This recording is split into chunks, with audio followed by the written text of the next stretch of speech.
यो मुठ्ठीभर लुटेराहरूको व्यवस्था हो। सामन्तवादलाई गाउँ गाउँबाट उखालेर मिल्काएको जस्तै नेपालमा अब अन्तिम लडाइँ हुँदैछ दलाल पुँजीवाद र जनताको। तपाईहरुले सहयोग गर्नुस्, दलाल पुँजीवादलाई मिल्काउन कुनै आइतबार पर्खिनु पर्दैन।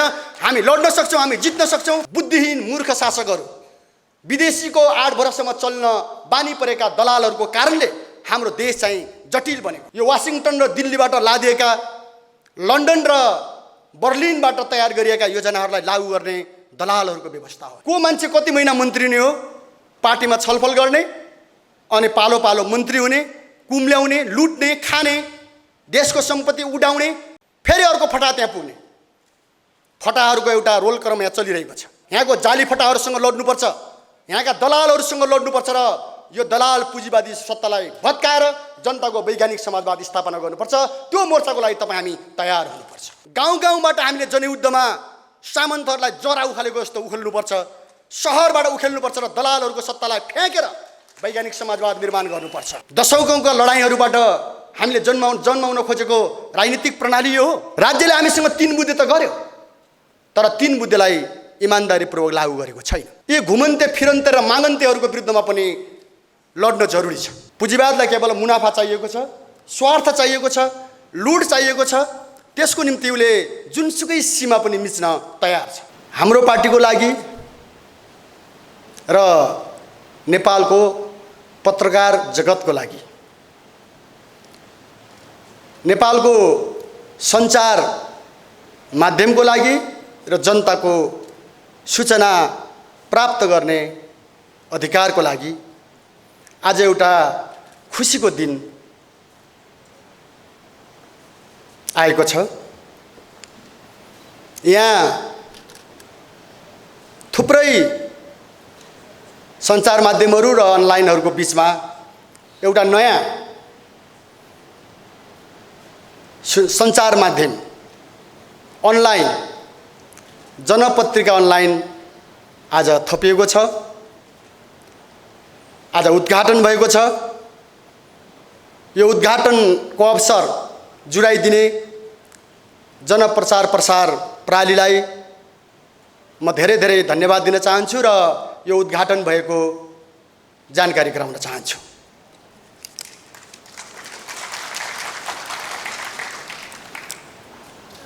मित्रहरू, सूचना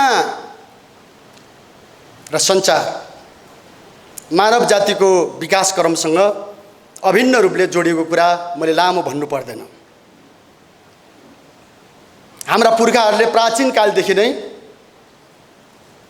आफ्नो जातिलाई सूचना दिनको लागि, सहयोग पुर्याउनको लागि, मद्दत गर्नको लागि र बाटो देखाउनको लागि, सेवा गर्नको लागि आफ्नै प्रकारले प्रयोग गरेको इतिहास हामीले सबैले बुझेका छौँ।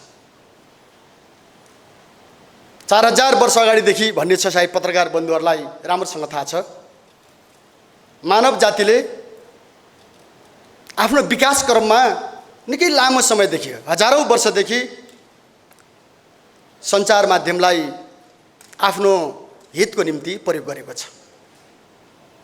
र अझ भन्ने हो भने इतिहासमा सञ्चार माध्यम या सूचना माध्यम भनेको जनताको साधन थियो र जनताको साधन नै हुनुपर्छ। तर जब समाजमा वर्ग विभाजन भयो, जब समाजमा निजी सम्पत्तिले प्रभुत्व जमाउँदै गयो, मानव जातिलाई जब निजी सम्पत्तिले गाँच्न थाल्यो, त्यसपछि हामी सूचना सञ्चार पनि बिस्तारै पुँजीको अधीनमा पर्न थालेको हामी पाउँछौँ इतिहासमा। र त्यो आजको दिनमा आइपुग्दाखेरि कमरेडहरू, लामो समयको लड्दै लड्दै आजको दिनमा आइपुग्दाखेरि ठुलो एउटा बहस सूचना सञ्चारमा चलिरहेको छ। सूचना सञ्चार कसको लागि, के का लागि, कसको पक्षमा, कुन उद्देश्यको लागि एउटा बहस आज चलिरहेको छ। र यो 21औं शताब्दीमा आइपुग्दा अन्यथा धेरै ठुलो कुरा नठान्ने हो भने जनताको सूचना साधनहरूलाई पुँजीले कब्जा गर्न पुगेको छ, पुँजीले नियन्त्रण गर्न पुगेको छ। यद्यपि त्यो भित्र पनि राम्रा कुराहरू छन्, नराम्रा कुरा मात्रै छन् भन्ने कुरा होइन। ठुला ठुला क्रान्ति भएका छन् र त्यो मध्येमा 21औं शताब्दीको अथवा 20औं शताब्दीको उत्तरार्धको सबभन्दा ठुलो क्रान्ति मध्येमा सूचना क्रान्ति नै हो। सूचना सञ्चारमा आएको क्रान्ति नै सबभन्दा ठुलो क्रान्ति हो। तर त्यो क्रान्तिले कयौं राम्रा कामहरू जनताको हितमा गरेकै छ, साँचो कुरा हो।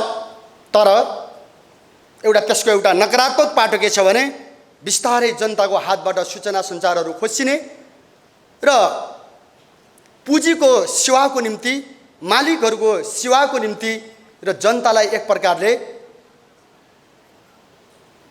अन्यथा नठान्ने हो भने दमन गर्नको लागि प्रयोग गरिने हतियारमा पनि बदलिने खतरा छ।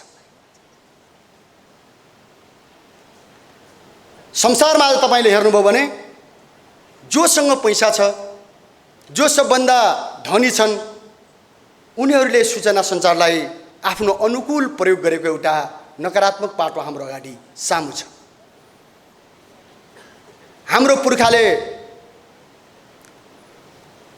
मानव जातिको हितमा प्रयोग गरेको सूचना सञ्चार साधन आज मानव जातिलाई खतरामा पार्ने प्रवृत्तिको कब्जामा पर्न थालेको जस्तो राम्रो पनि छ। मानव जातिको पक्षमा लड्ने सूचना जगत पनि हामीसँग जीवित छ, लडिरहेकै छ। यहाँ आएका पत्रकार बन्धुहरू लडिरहनु भएकै छ। तर नकारात्मक पाटो के देखिन्छ भने जनताको साधनलाई जनताकै विरुद्धमा प्रयोग गर्ने खतरा आज देखा परेको छ। विभिन्न घेराहरूबाट, विभिन्न क्षेत्रबाट, विभिन्न केन्द्रहरूबाट सूचना र सञ्चारलाई मानव जातिको हित, उन्नति र समृद्धिको लागि भन्दा मुठ्ठीभर मान्छेहरूको स्वार्थ, संरक्षण र समृद्धिको लागि प्रयोग गर्ने खतरा आजको दुनियाँमा चलिरहेको छ। किनकि आजको दुनियाँ पुँजीवादी दुनियाँ हो। पुँजीवादी दुनियाँ भनेको श्रमिक जनताको जीवनमा लुट मचाएर आनन्द लिने दुनियाँ हो। पुँजीवादमा कुनै मानवीयता छैन, पुँजीवादमा कुनै संवेदनशीलता छैन। पुँजीवादलाई केवल मुनाफा चाहिएको छ, स्वार्थ चाहिएको छ, लुट चाहिएको छ। त्यसको निम्ति उसले जुनसुकै सीमा पनि मिच्न तयार छ। त्यसकै निम्ति आज हामी देख्छौँ कि पुँजीवादले जनताको सूचना सञ्चारको साधनलाई पनि आफ्नो निम्ति प्रयोग गरेर आफ्नो लुटको हतियार बनाउने प्रयत्न गरिरहेको छ। न्यायपूर्ण आन्दोलनमाथि दमन गर्नको लागि आधार तयार पार्ने साधन बनाउन खोज्दैछ। संसारका शान्तिप्रेमी र परिवर्तन प्रेमी जनताहरूमाथि दमन गर्ने एउटा साधन बनाउन प्रयत्न गरिरहेको छ। तर जनताका प्रतिनिधिहरू पनि चुप लाएर बसेका छैनन्, जनताका पत्रकारहरू पनि चुप लाएर बसेका छैनन् र सूचना सञ्चारलाई जनताको पक्षमा सदुपयोग गर्नुपर्छ भन्ने प्रवृत्ति पनि आज संसारमा प्रबल छ, बलियो छ र लडिरहेको छ। नेपालमा हामी एकदमै राम्रा पक्षहरू पनि देख्छौँ। हाम्रो देशमा विभिन्न खालका खेलहरू चल्छन्। गलत तत्त्वहरूले चाहिँ जनता र राष्ट्रलाई चाहिँ क्षति पुर्याउन खोज्छन्। त्यति बेला विभिन्न सूचना माध्यमहरूले, सञ्चार माध्यमहरूले जनता र राष्ट्रको पक्षमा काम गरेको हामीले पाएका छौँ र यो खुसीको कुरा हो, राम्रो कुरा हो। आज पनि चलिरहेको छ। हामी हरेक दिन बिहान सबभन्दा पहिला सायद सबै नेपालका अहिले राजनीतिज्ञहरू, बुद्धिजीवीहरू, व्यवसायीहरू, युवाहरू, गाउँ समाजमा बस्ने नागरिकहरू पहिला अनलाइन खोलेर मात्रै आफ्नो काममा प्रवेश गर्छ। आफ्ना धारणा बनाउनुभन्दा पहिला अनलाइनहरू खोल्छन्, सञ्चार माध्यमहरू हेर्छन्, उनीहरूले सुन्छन्, पढ्छन् र त्यसपछि दिनभरिको एउटा कार्यसूची बनाउनेतिर अगाडि बढ्छ। यसको प्रभाव यति धेरै छ, बलियो छ। यो राम्रो कुरा पनि हो। चाहे तपाईँको चाहिँ असल कामतिर अगाडि बढ्नको लागि होस्, चाहे प्रतिरक्षा गर्नको लागि होस्, चाहे खराब कुरासँग सङ्घर्ष गर्नको लागि होस्, सूचना सञ्चारले संसारमा र नेपालमा पनि एउटा अग्रणी भूमिका निभाइरहेको छ र यो खुसीको कुरा हो कमरेडहरू। तर हामी देख्दैछौँ हाम्रो देशमा केही प्रदूषित हावाहरू बगिरहेका छन्, हाम्रो देशमा केही दुर्गन्धी हावाहरू चलिरहेका छन्, फैलिरहेका छन्। दिन प्रतिदिन जनताको मन मस्तिष्कमा चिन्ताहरू उठिरहेका छन् र यहाँ आउने सबै नागरिकहरू पनि केही न केही चिन्ता बोकेर हामी आइरहेका छौँ र हिँडिरहेका छौँ। पत्रकार बन्धुहरू पनि त्यो मानसिकतामै हुनुहुन्छ। त्यसमा हामीले अहिले पार्टी एउटा विश्लेषण गरेका छौँ। हाम्रो नेपालको स्वाधीनता, हाम्रो नेपालको सार्वभौमिकता सर्वाधिक खतरामा छ। अहिले इतिहासको कुनै पनि क्षणभन्दा आज नेपालको राष्ट्रिय स्वाधीनता जोखिममा छ। 1816 को सुगौली सन्धिभन्दा पनि 1950 को दिल्ली सम्झौताभन्दा पनि खतरनाक बनेर एमसीसी र एसपीपीहरू हाम्रो आकाशमाथि आइलागेका छन्, हाम्रो देशमाथि आइलागेका छन्। आज चारैतिर बहसहरू छ र नयाँ पिँढीमा पनि छलफलहरू चलिरहेको छ। देशको भविष्यको बारेमा एउटा चिन्ता छाइरहेको छ। यो एउटा सङ्कट, देशको रक्षा हुन्छ कि हुन्न, देशको सार्वभौमिकता बच्छ कि बच्दैन, देशको स्वाधीनता बच्छ कि बच्दैन, आज नेपालको एउटा सर्वाधिक बहस चिन्तनको विषय बनिरहेको छ। अर्कोतिर तपाईँले हेर्नुभयो भने नेपालको जनजीवन त्यत्तिकै एउटा चरम सङ्कटबाट गुज्रिरहेको छ। नेपालमा राजनीतिक अस्थिरता दिन प्रतिदिन गहिरिँदै गएको छ। संसदवादी पार्टीहरू देशको नेतृत्व गर्न असफल बन्दै गएका छन्। नेपालको राजनीतिक प्रणाली स्थिर बन्न सकेको छैन। हरेक वर्ष सरकार परिवर्तन भइरहेको छ, मन्त्रीहरू फेरिएका छन्। एक प्रकारले कस्तो हुँदैछ भने मन्त्री बन्ने आजकल चाहिँ एउटा रोल क्रम जस्तो, जङ्गबहादुर राणाको पालाको भन्दा पनि भद्दा रोल क्रम सुरु भएको छ। बाँडफाँड गर्ने, को मान्छे कति महिना मन्त्री नै हो, पार्टीमा छलफल गर्ने अनि पालो पालो मन्त्री हुने, कुम्ल्याउने, लुट्ने, खाने, देशको सम्पत्ति उडाउने, दुःख दिने र फर्किने, फेरि अर्को फटा त्यहाँ पुग्ने, फटाहरूको एउटा रोल क्रम यहाँ चलिरहेको छ। राणा शासनले जसरी तपाईँको आफ्ना भारदारहरूलाई सभा गरेर रोल क्रमहरू बाँड्थ्यो, आज नेपालका संसदवादी पार्टीहरू विदेशी साम्राज्यवादीका एजेन्टहरू रोल क्रम लगाउँदैछन्। 6 महिनामा मन्त्री फेर्ने, 3 महिनामा मन्त्री फेर्ने, देशको ढुकुटी उडाउने, देशलाई बेरोजगारीमा डुबाउने, देशलाई व्यापार घाटामा डुबाउने, देशको अर्थतन्त्रलाई तहस नहस पार्ने, खाने, पैसा लुकाउने, कुम्ल्याउने, तर जनताप्रति कुनै पनि उत्तरदायी काम नगर्ने एउटा जटिल परिस्थिति नेपालमा देखिन्छ राजनीतिक रूपले हेर्नुभयो भने। मलाई लाग्छ यतिको भद्दा मजाक नेपालको राजनीतिमा कमै पाइन्छ। धेरैजसो मन्त्रीहरू फेरिसकेका छन् र अरू मान्छेहरू दौरा सुरुवाल सिलाउनेतिर, कोही थन्क्याउनेतिर लागिरहेका छन्। जनतालाई त्यो हेर्दाखेरि पनि वाक्क दिक्क लाग्ने जस्तो भइरहेको छ।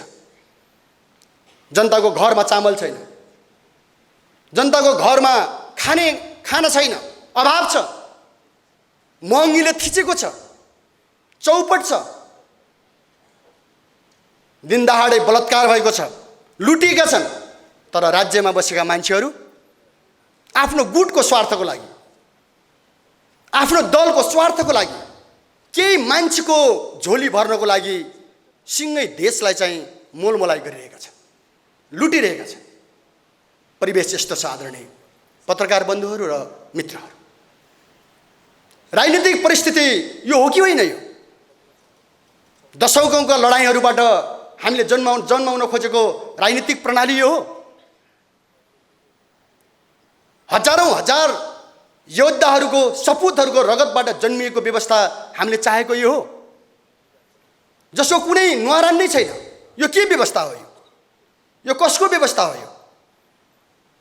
हामी देखिरहेका छौँ यो लुटेराहरूको व्यवस्था हो, यो मुठ्ठीभर लुटेराहरूको व्यवस्था हो। यो वाशिङटन र दिल्लीबाट लादिएका, लन्डन र बर्लिनबाट तयार गरिएका योजनाहरूलाई लागू गर्ने दलालहरूको व्यवस्था हो। यो मुठ्ठीभर मान्छेहरूले मोस बस्ती उडाउने व्यवस्था हो। यसलाई कुनै जनताको संवेदनशीलता छैन। राजनीतिक रूपले असफल हुँदाखेरि पनि बन्दुकको नोकबाट शासन गर्ने दुस्साहस नेपालमा चलिरहेको छ। जनताहरू कोही पनि सन्तुष्ट छैनन् यो व्यवस्थाबाट। हामी देशभरि जान्छौँ, हाम्रा बुद्धिजीवी साथीहरू सन्तुष्ट छैनन्, उद्योग व्यवसायी साथीहरू सन्तुष्ट छैनन्, युवाहरू सन्तुष्ट छैनन्, राजनीतिक नेताहरू, राजनीतिक पार्टीका नेता र कार्यकर्ताहरू जो इमान्दार छन् उनीहरू पनि सन्तुष्ट छैनन्। तर यो नै लोकतन्त्र हो, यो नै जनताको हो, यो नै असल हो भन्दै जबरजस्त बन्दुकको बलमा, बुटको बलमा शासन गर्ने, दमन गर्ने प्रणाली चलिरहेको छ नेपालमा। यसको प्रतिबिम्ब तपाईले आर्थिक क्षेत्रमा हेर्नुहोस्। देश टाटपल्टिँदै गएको छ, महँगी दिन प्रतिदिन बढिरहेको छ। पेट्रोलको भाउ 200 पुग्दाखेरि बजारमा तरकारीको मूल्य त्यत्तिकै आकाशिएको छ, चामलको मूल्य त्यत्तिकै आकाशिएको छ, गाडी भाडाहरू त्यत्तिकै आकाशिएका छन्। देशमा ओहोर दोहोर गर्न गाह्रो भइरहेको छ। नागरिकहरूको जीवन चल्न सहज ढङ्गले चल्ने स्थिति छैन, छेदविच्छेद बन्दैछ। यो आर्थिक क्षेत्रको एउटा ठुलो सङ्कट। केही बुद्धिजीवीहरूको तर्क छ, केही तपाईँको अर्थविदहरू के भन्छन्, छिटो रिमिटेन्स पठाइदिनु पर्यो। हेर्नुहोस् है, आफ्नो देशमा के बनाउने यिनलाई चासो छैन। देश दीर्घकालिक ढङ्गले कसरी चल्ने यिनलाई मतलब छैन। विदेशमा गएका 60 लाख युवाहरूलाई, मान्छेहरूलाई उनीहरूले अपिल गरिरहेका छन्, छिटो पैसा पठाइदिउँ, छिटो पैसा चाहियो, यहाँ देश सिद्धिन थाल्यो। तर हामी सुन्दैछौँ अर्कोतिर केही मुठ्ठीभर मान्छेहरूले पैसा लुकाइरहेका छन्। अरबौँ रुपियाँ एउटै कम्पनीले 8 अरब 12 अरब 32 अरब पैसा कुम्लो पारेर विदेशतिर लाने तयारी गर्दैछ। एउटा लडाइँ हो र एउटा सङ्कट हो। हामीलाई चाहिएको छ यो बेलामा देशको रक्षा गर्ने सञ्चार माध्यमहरू। हामीलाई यो बेलामा आवाज बुलन्द गर्ने र जनतालाई सूचित गर्ने जनताका सूचना सञ्चारका माध्यमहरू हामीलाई चाहिएका छन् र बलियो ढङ्गले चाहिएका छन्। कुनै मोलतोलाई नगर्ने, कसैको विज्ञापन खाएर चुप लाग्ने सञ्चार माध्यमहरू होइन, जनताको पक्षमा खर ढङ्गले उत्रेर लड्ने सञ्चार माध्यमहरू हामीलाई चाहिएको छ। हाम्रो देशमाथि खतरा आइलागेको बेलामा आफ्नो सञ्चार माध्यमलाई भन्दा पनि बढी महत्त्व दिएर लड्ने सञ्चार माध्यमहरू चाहिएका छन्। जनताको जीवन अस्तव्यस्त हुँदाखेरि उनको आकाङ्क्षा, नेपाली जनताको चाहनालाई मुखारित गर्ने, उनको हितमा चाहिँ लड्ने सञ्चार माध्यमहरू चाहिएका छन्। विदेशी अतिक्रमणकारीहरूले हाम्रो देशमाथि हस्तक्षेप गर्दैछन्। लुट्दै हिँडेका लुटेराहरूले हाम्रो देशको प्राकृतिक स्रोत साधनमाथि आँखा गाडेका छन्, हाम्रो देशको जलमाथि आँखा गाडेका छन्, हाम्रो देशको खनिजमाथि आँखा गाडेका छन्, हाम्रो देशका जडीबुटीमाथि आँखा गाडेका छन् र हाम्रो माटोमाथि आँखा गाडेका छन्। एउटा जटिल लडाइँ छ नेपालमा चलिरहेको छ। यो बेलामा कतातिर उभिएर लड्ने, कसले लड्ने, हामी कहिलेकाहीँ चिन्ता पनि लाग्छ। नेपालमा सयौं हजारौं सञ्चार माध्यमहरू छन्, तर कैयौँबाट हामीलाई एकदम दुःखद कुरा, एमसीसीको विज्ञापन हामीले सुन्नुपर्छ। एमसीसी विरोध गर्नेहरू कुरा नबुझेका मान्छे हुन्, उग्रवादीहरू हुन् भन्ने विज्ञापन हामीले सुन्नुपर्छ। एमसीसी असल हो, राम्रो हो, विकास ल्याउँछ, यसले जनतालाई हित गर्छ, देशलाई हित गर्छ भनेर पैसा बजाउने माध्यमहरू हामी सुन्ने गर्छौँ र हामीलाई दुःख लाग्छ। हामीले भनेका थियौँ अमेरिकाले एमसीसी त्यसै लिएको छैन र एमसीसीलाई जुन उद्देश्यबाट लाद्न खोज्दैछ नेपालमा, त्यो उसको सहयोगको भावना होइन, नेपालको जनताको दुःखलाई समाधान गर्ने उद्देश्य होइन, दुःखमा फाइदा उठाउने र लुट्ने उसको साम्राज्यवादी नीति हो। त्यो नेपाली जनताको सङ्कटबाट फाइदा उठाउने प्रवृत्ति हो, साम्राज्यवादी प्रवृत्ति। हामी त्यो देखेका थियौँ र त्यसले कब्जा गर्ने योजना सहित आउँदैछ भन्ने कुरा हामीले भनेका थियौँ। आयो, आइरहेको छ। एमसीसी पछि एसपीपी आइरहेको छ। एसपीपी खुलेआम नेपालमा सैन्य ब्यारेक खोल्ने जनरल फ्लिङ्कले घोषणा गरेर फर्केका छन्। चार्ल्स फ्लिङ्कले खुलेआम अन्तर्वार्तामा हामी नेपालमा सैन्य अड्डा बनाउन चाहन्छौँ भन्ने कुरा घोषणा गरेर फर्केका छन्। कैयौँ सञ्चार माध्यमहरूले लडिरहेका छन्, तर कैयौँले चाकरी बजाइरहेका छन्। सञ्चार माध्यमहरूमा ठुलो एउटा ध्रुवीकरण चलिरहेको छ, चलाउन जरुरी छ। त्यसैले कमरेडहरू, मित्रहरू, हाम्रो जनपत्रिका अनलाइन तपाईहरूसँग मिसिएर मात्रै होइन, कुनै तपाईको विदेशीहरूको दाना पानी खाएर होइन, कसैको विज्ञापनमा नाचेर होइन, कुनै स्वार्थ लिएर होइन, कुनै डर धम्की त्रासमा होइन, यसले अग्रभागमा बसेर साम्राज्यवादको विरुद्धमा लड्नेछ र लड्नु पर्दछ। यो अनलाइनले सबैसँग काँध मिलाउनु पर्छ। राष्ट्रवादी देशभक्त पत्रकारहरूसँग, सञ्चार माध्यमहरूसँग, देशको स्वाधीनता चाहने पत्रकारहरूसँग कदममा कदम मिलाउनु पर्छ र मिलाउनेछ।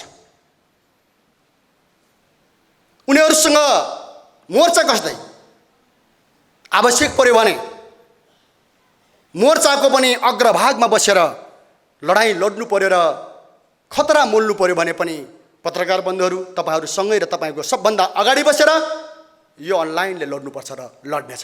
हामीलाई त्यो विश्वास छ। हाम्रो जनताको हितमा हाम्रो पार्टीलाई आरोप लगाइन्छ र दमन गर्ने प्रयत्न गरिरहेको छ। राज्यले हामीलाई प्रतिबन्ध लगायो, अनाहकमा प्रतिबन्ध लगायो। हामी भ्रष्टाचारीहरूको विरुद्धमा लडेका थियौँ, हामी कर छल्ने ठगहरूको विरुद्धमा लडेका थियौँ, हामी मानव तस्करको विरुद्धमा लडेका थियौँ, हामी व्यभिचारीहरूको विरुद्धमा लडेका थियौँ, हामी दिदीबहिनीहरूलाई उत्पीडन गर्ने प्रवृत्तिको विरुद्धमा लडेका थियौँ। तर हामीलाई प्रतिबन्ध लगाइयो। यो सञ्चार माध्यमहरूले लड्नुभयो, सहयोग गर्नुभयो, पत्रकार बन्धुहरू उत्रिनुभयो। हामीले त्यति बेला धन्यवाद पनि दियौँ। आज फेरि त्यस्तै खेल चल्दैछ। राज्यले हामीसँग 3 बुँदे त गर्यो, तर 3 बुँदेलाई इमान्दारीपूर्वक लागू गरेको छैन। आज पनि हाम्रा 40 जना भन्दा बढी साथीहरू जेलमा हुनुहुन्छ। कसैको स्वास्थ्य एकदमै कमजोर छ, कोही घाइते हुनुहुन्छ, कोही बिरामी हुनुहुन्छ, कसैको परिवारमा समस्याहरू छन्। हामी सँगै लडेको हो नि।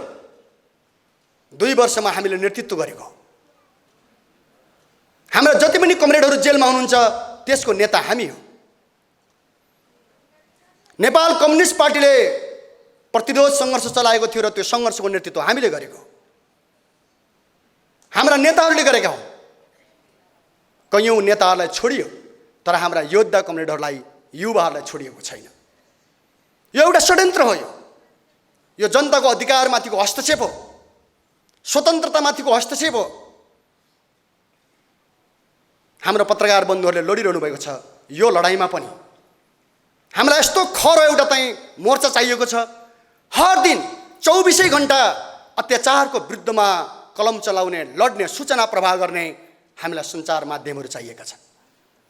त्यसमा तपाईहरू हुनुहुन्छ, हामी छौँ र हामीले सिधै अपिल गर्न चाहन्छौँ। यो अनलाइनले, यो जनपत्रिका अनलाइनले कुनै पनि मूल्यमा नेपाली जनताको हितको रक्षा गर्न तयार हुनेछ। कुनै पनि स्थितिमा जुनसुकै फाँसीवाद, जुनसुकै दमनकारी निरङ्कुशता या तपाईँको चाहिँ हामीमाथि लादिने राज्य आतङ्कको प्रतिवाद यो अनलाइनले गर्नुपर्छ र अग्रभागमा बसेर लड्नुपर्छ। जनताको अधिकारको पक्षमा यो उत्रिनुपर्छ। ठिक त्यही कुरा आज महँगीले जनताहरू छटपटाउँदै गर्दाखेरि, जनताको जीवन तहस नहस हुँदाखेरि हर दिन हर समय जनताको पक्षमा लड्ने सञ्चार माध्यमहरू चाहिन्छ र यो अनलाइनले त्यो भूमिका पुरा गर्नुपर्छ, गर्नेछ। महँगीको विरुद्धमा, यहाँको चाहिँ लुटको विरुद्धमा, सम्पत्ति लुकाउने, वस्तु लुकाउने, जनताको कष्टबाट फाइदा उठाउन चाहने दलालहरूको विरुद्धमा सङ्घर्ष गर्नुपर्नेछ र त्यो सङ्घर्षमा यो अनलाइनले अग्रणी भूमिका निभाउनेछ भन्ने हाम्रो विश्वास छ। आज थुप्रै प्रवृत्तिहरू देखेका छन्। एउटा दलाल प्रवृत्ति देखिएको छ। दलाल प्रवृत्तिहरूलाई सहयोग गर्ने सञ्चार माध्यमहरू पनि देखिएका छन्। जसको शक्ति उसको भक्ति भने उसको जो सत्तामा छ र जसले तपाईँको सुविधा खाइरहेको छ उनीहरूको प्रचार गरेर हिँड्ने सञ्चार माध्यमहरू पनि छन्। त्यसमा हामीलाई भन्नु केही छैन। एउटा तपाईँका चाहिँ विभिन्न खालका अवसरवादी प्रवृत्तिहरू राज्यमा सम्झौता गरेर बसेर स्वार्थ लिने फाइदा उठाउने प्रवृत्तिहरू पनि छन्। तिनलाई कुनै मतलब र चासो छैन जनताको देशको। त्यो प्रवृत्तिको विरुद्धमा हामी लड्नु पर्दछ। कहिलेकाहीँ आन्दोलनले वर्ग सङ्घर्षले अनौठा अनौठा प्रवृत्तिहरू पनि जन्म गराउँछ। कम्युनिस्ट आन्दोलनमा या लोकतान्त्रिक आन्दोलनमा केही घुमन्ते फिरन्ते मागन्ते मान्छेहरू पनि जन्मिन्छन्। तिनको केही मतलब हुन्न, झोला बोक्छन्, एउटा डायरी झोलामा हाल्छन्, कुन घरभित्र पस्यो भने के फाइदा पाइन्छ तिनलाई त्यति मात्रै सरोकार छ। यी घुमन्ते फिरन्ते र मागन्तेहरूको विरुद्धमा पनि लड्न जरुरी छ। कुनै दायित्व बोध नगर्ने, जिम्मेवारी बोध नगर्ने, आफू कहाँ छु भन्ने कुरालाई बिर्सिने अनि त्यसपछि आफ्नो तुच्छ स्वार्थको लागि बबन्डर फैलाउन खोज्ने र साम्राज्यवादीहरू जससँग जनताको लडाइँ परिरहेको छ उनलाई फाइदा पुग्ने गरी कोकोहोलो मचाउँदै रुँदै स्याल कराएको जस्तो कराउने प्रवृत्तिहरू पनि देखिन्छन्। हाम्रो अनलाइनहरूले ती फिरन्ते र घुमन्ते मागन्तेहरूसँग पनि लड्नुपर्छ। तिनीहरूको विरुद्धमा पनि मोर्चा कस्नुपर्छ। तिनको भ्रम, तिनको गलत प्रचारसँग पनि जुझ्नुपर्छ। हाम्रो जनपत्रिका अनलाइनले त्यहाँ पनि भूमिका पुरा गर्नुपर्छ। अवसरवादीहरू हेर्नुहोस् है, अवसरवाद भनेको यो तपाईँको चाहिँ एउटा घृणित प्रवृत्ति हो। केही व्यक्तिको स्वार्थको निम्ति झुटो कुराहरू प्रचार गर्नु, जनतालाई भ्रमित पार्नु, साम्राज्यवादीलाई खुसी पार्नु, यहाँका लुटेराहरूलाई खुसी पार्नु, क्रान्तिकारी र क्रान्तिकारीको आस्थामाथि हमला बोल्नु र उनीसँग गएर थाल थापेर दुई छाक टार्नु, यी खुमन्ते र फिरन्तेहरूको चरित्र हो। त्यसकारण कमरेडहरू, हामी निर्धक्कसँग अवसरवादसँग लड्नुपर्छ। हामी कुनै दृष्टिकोण नभएका यी तपाईँको पेन्डुलमहरूसँग लड्नुपर्छ, जसको न कुनै ठुलो आकाङ्क्षा छ, न कुनै दृष्टिकोण छ, न सुझबुझ छ। गैर जिम्मेवार मान्छेहरूसँग पनि लड्नुपर्छ। र नेपालमा एउटा यस्तो छ, हेर्नुहोस्, आजकल निराशा बाँडेर जीवन चलाउने मान्छेहरू पनि छन्। नेपालका युवाहरूलाई निराश बनाएर जीविका चलाउने प्रवृत्तिहरू पनि छन्। सिद्धो खत्तम भयो भन्दै अनि विदेशीहरूलाई गुहार्ने, नेपालको स्वाधीनतामाथि हस्तक्षेप गरेकोमा चिन्ता नगर्ने निराशावादी प्रवृत्ति छ। निराशावादको विरुद्धमा पनि लड्नुपर्छ। र म तपाईँ यहाँ उपस्थित युवाहरूलाई अपिल गर्न चाहन्छु, हामी यहाँबाट पलायन भएर होइन, हामी कुनै विदेशी धनाढ्यको चौकीदार बन्नको लागि होइन, हामी यहीँ बस्नुपर्छ, यो देशमा बस्नुपर्छ, यहाँ बस्नुपर्छ, यहाँको जालीफटाहरूसँग लड्नुपर्छ, यहाँका दलालहरूसँग लड्नुपर्छ र यो दलाल पुँजीवादी सत्तालाई भत्काएर जनताको वैज्ञानिक समाजवाद स्थापना गर्नुपर्छ। त्यो मोर्चाको लागि तपाईँ हामी तयार हुनुपर्छ। यो मोर्चामा अनलाइनले भूमिका पुरा गर्नुपर्छ। हो, कुनै परिवेशले युवाहरू गइहालेको भए पनि, हामी युरोपमा पुगे पनि, हामी पूर्वी एसियामा पुगे पनि, जापानमा पुगे पनि, मलेसियामा पुगे पनि, अरबमा पुगे पनि, हाम्रो देशलाई हामीले बिर्सिनु हुँदैन। बिर्सिनु भएको पनि छैन युवाहरूले। जुन दिनसम्म हाम्रो देशको पश्चगामी प्रतिक्रियावादी व्यवस्था परिवर्तन हुँदैन, यहाँको दलाल पुँजीपतिहरूको सत्ता ढल्दैन र नेपाली जनताको समाजवाद बन्दैन, त्यो दिनसँग तपाईँ डलरमै पुरिएर बसे पनि विदेशमा, तपाईँ भयङ्करै ठुल्ठुला भाषण गरेर छाँटेर विदेशमा बसे पनि यो देशको भविष्य निर्माण हुनेवाला छैन। यो देश राम्रो बन्नेवाला छैन। तपाईँले राम्रो बनाउने चाहना राख्ने हो भने नेपालका युवाहरूले एकचोटि आँट गर्नुपर्छ। नेपालको आउँदै गरेको नयाँ पुस्ता निराश हुने होइन, आफ्नो देश छोडेर समस्याबाट मुक्त हुने चाहना राख्ने होइन, यहीँ बस्नुपर्छ। गाउँ गाउँबाट हामीले जनयुद्धमा सामन्तहरूलाई जरा उखालेको जस्तो उखेल्नुपर्छ, सहरबाट उखेल्नुपर्छ र दलालहरूको सत्तालाई फ्याँकेर वैज्ञानिक समाजवाद निर्माण गर्नुपर्छ। यो देशको नागरिक आफ्नो खुट्टामा उभिएर संसारमा हामी नेपाली हौँ भन्ने एउटा पहिचान खडा गर्न सकिन्छ। हाम्रो चाहना थियो हामी स्वतन्त्र मुलुक, हामी एउटा आर्थिक ढङ्गले पनि कमजोर मुलुक हाम्रो होइन, प्राकृतिक स्रोत साधनले सम्पन्न हाम्रो मुलुक। यहाँका अल्छी शासकहरू बुद्धिहीन मूर्ख शासकहरू, विदेशीको आड भरोसामा चल्न बानी परेका दलालहरूको कारणले हाम्रो देश चाहिँ जटिल बनेको। जनयुद्धले ती सबै पहाडहरू भत्काएको थियो, ती सारा विकृतिहरूलाई साफ पारेको थियो, तर हामीले त्यसलाई अन्तिम टुङ्गोमा पुर्याउन सकेनौँ र तिनका भूतहरू फर्केर आएर काठमाडौँमा बसिरहेका छन्। सामन्तवादका भूतहरू, पुँजीपतिहरूका भूतहरू फर्केर काठमाडौँको शासन जमाएका छन् र जनतामाथि एउटा फेरि दानवी सत्ता लादिरहेका छन्। हामीले हाम्रो इतिहासको गौरवलाई सम्झिनुपर्छ। हाम्रा पुर्खाहरूले पौवागढीको लडाइँमा अङ्ग्रेजहरूलाई लखेटेर नेपाल बचाएको जस्तै, हाम्रा पुर्खाहरूले नालापानी र टिस्टामा लडे जस्तै, हाम्रा अग्रजहरूले राणा शासनलाई फाले जस्तै, हाम्रा अग्रजहरूले पञ्चायतलाई ढाले जस्तै, हाम्रो पुस्ताले सामन्तवादलाई गाउँ गाउँबाट उखालेर मिल्काएको जस्तै नेपालमा अब अन्तिम लडाइँ हुँदैछ दलाल पुँजीवाद र जनताको। दलाल पुँजीवादका जराहरू सहरमा गाडिएका छन्, गाउँमा गाडिएका छन् र यिनीहरूले जनतालाई चुसिरहेका छन्। यी जराहरू सहरबाट र गाउँबाट सबैतिरबाट उखेलेर फाल्ने आँट गर्नुपर्छ। त्यो सम्भव छ। त्यो कसैको दयामायामा होइन, नेपाली जनता र युवाहरूको आकाङ्क्षामा, सपनामा, अठोटमा, एउटा नयाँ विश्वासमा त्यो सम्भव छ। त्यसैले कमरेडहरू र मित्रहरू, त्यो लडाइँ हामी लड्नुपर्छ र अनलाइनले हामीलाई साथ दिनुपर्छ। यो जनपत्रिका अनलाइनले यी मोर्चाहरू सबैतिर लड्नुपर्छ। आज अनलाइन छ, भोलि हामी आशा गरौँ यसले विकास गरोस्, यो तपाईँको युट्युबतिर प्रवेश गरोस्, यसले अझै ठुला तपाईँको चाहिँ क्षेत्रहरू ओगटोस् र सबैसँग सहकार्य गर्दै नेपाली जनताको सेवा, नेपाल देशको रक्षामा यसले भूमिका निभाओस्। म शुभकामना दिन चाहन्छु र अन्तिममा के कुरा राख्न चाहन्छु कमरेडहरू, मित्रहरू भने कि हेर्नुहोस्, हाम्रो पार्टी एकदमै तत्पर छ, जतिखेर पनि तत्पर छ, लड्दै आएको छ, आज पनि लडिरहेको छ। जनतालाई दुःख पर्दाखेरि यो पार्टी उभिन्छ, देशलाई खतरा हुँदाखेरि यो पार्टी उभिन्छ, हाम्रा मित्रहरू उभिन्छन्, क्रान्तिकारी पार्टीहरू उभिन्छन्, देशभक्तहरू उभिन्छन् र हामीले भनेका छौँ एउटा समय आउनेछ नेपालका सबै प्रगतिशील शक्ति र देशभक्त शक्तिहरू एक हुनेछ।